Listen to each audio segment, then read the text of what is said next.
Patrick, your platform, SlashNext, is all about dealing with the way that attackers get us through messaging, through any platform whatsoever. And combined with that, we're getting a lot of talk about ChatGPT and generative AI. And I've been hearing the story from both sides of, I'm really scared of it because of what they can do. And at the same time, well, I'm now using it to better develop my own models as well. Are you seeing the same thing?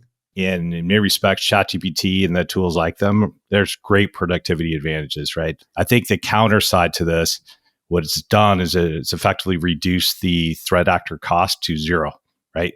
I can now threat act at scale. Everyone's familiar with business email compromise. Right. So think about first, now with ChatGPT, I can easily say, hey, write me this particular email with this type of prompt. Second, I can now go to GitHub with basically a $100 phishing kit, and I can attach that through APIs into something like SendGrid. Mm-hmm. And third, if I'm not successful sending it through that API at scale, I'll just say relaunch it, retype it. So there's no human cost to this. There's zero. We're just going to see a lot more, right? Number one, you're going to see it more often and more frequent.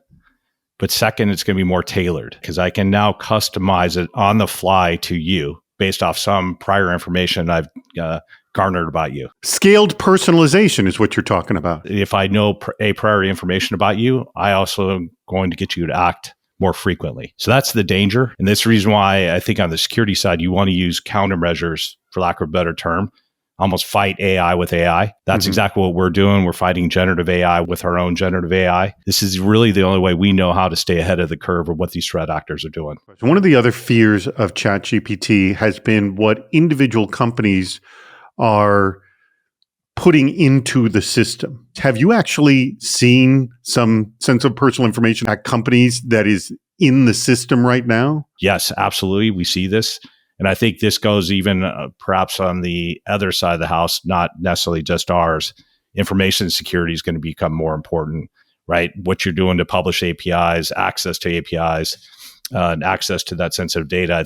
So this is something that companies are going to have to be very, very sensitive to and very careful about. To learn more about what SlashNext is doing with real-time messaging security and staying ahead of the curve, what Patrick was just talking about, go check out their site at slashnext.com.